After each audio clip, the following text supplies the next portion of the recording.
Live from the Beverly Hilton, it's the 2025 Writers Guild Awards. Now, please welcome your host, Joel Kim Booster.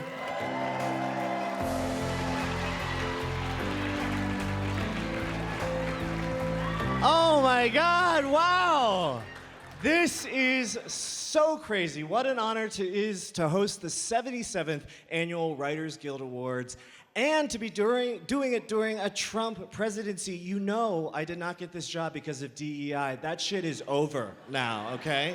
I can rest easy knowing I did not get this job because I'm Asian. I got it the only way you get jobs in Hollywood now. My dad is Johnny Depp. But in all seriousness, I am very excited to host the show tonight. As a card-carrying member of the Writers Guild, I prove every day, thank you, I prove every day that, yeah, writers can look like this, okay?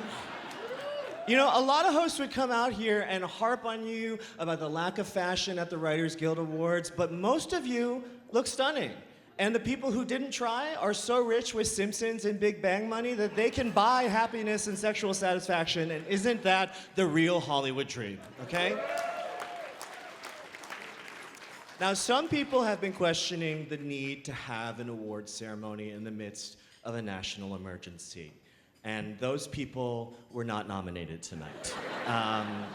But despite how hard the last few years have been, compounded this year by a fire that has wounded our city and affected members of our union, we have to find joy. Joy in gathering together as a community of writers, lifting each other up by lifting up one person in particular who deserves to be lifted up a little bit more than the rest of you, okay? It's important for us to celebrate each other and the work that we do as writers, even in the darkest times. Whether you're a staff writer on someone's favorite comfort TV show, or the auteur behind a whacked-out surrealist movie that has confused my boyfriend, writers can find a way to uplift everyone. And no, we are not first responders on the front lines fighting fires, no matter what that lady from the Grey's Anatomy writer's room may have told you. But our work can go a long way towards giving someone hope, which I think we can all agree we need right now.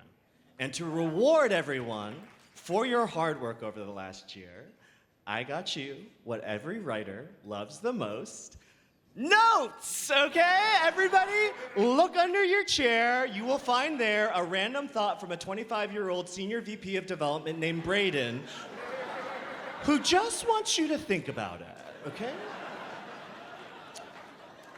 But, speaking for real, let's take a moment and honor the first responders and thank the LA Fire Department and all the first responders who have been working tirelessly, putting their lives at risk, keeping our homes and Quinta Brunson's second home safe.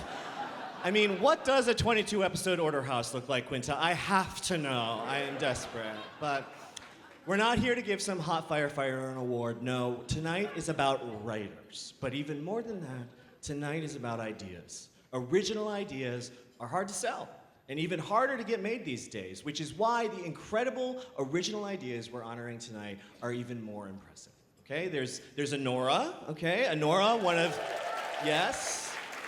one of my favorite films of the year. It is actually kind of emotional for me to explain. It's about how if your kidnapper is hot enough, you will fuck in a car. And that's the reassurance I need in these dark times. One of my favorite movies of the year, Challengers, is up for Outstanding Original Screenplay. It is amazing. I think, like all great movies, it leaves us with questions, and my question was whether I should take one Molly or two while watching the men's Wimbledon final, or I went with two. And tonight is not just about movies either. There are so many great TV shows represented here. The Penguin is nominated, a brilliant show that proves that you can write daring, original, compelling shows that center women's stories as long as Colin Farrell in a fat suit is first billed, okay? And then there's the brilliant Shogun, a show about, thank you, Shogun is a show about an Asian who blows themselves up to save a mid-white guy, and it was originally titled My 20s.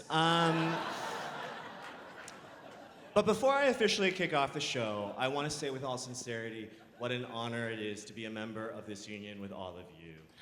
One of my, thank you, firmest beliefs is that a strong labor movement centered on collective action is the only way we're going to start to see real change in this country.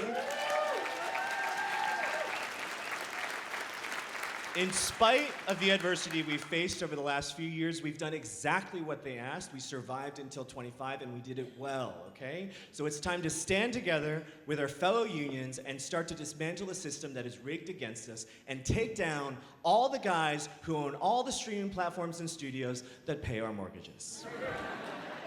Union strong, baby! With that, let's get this thing started.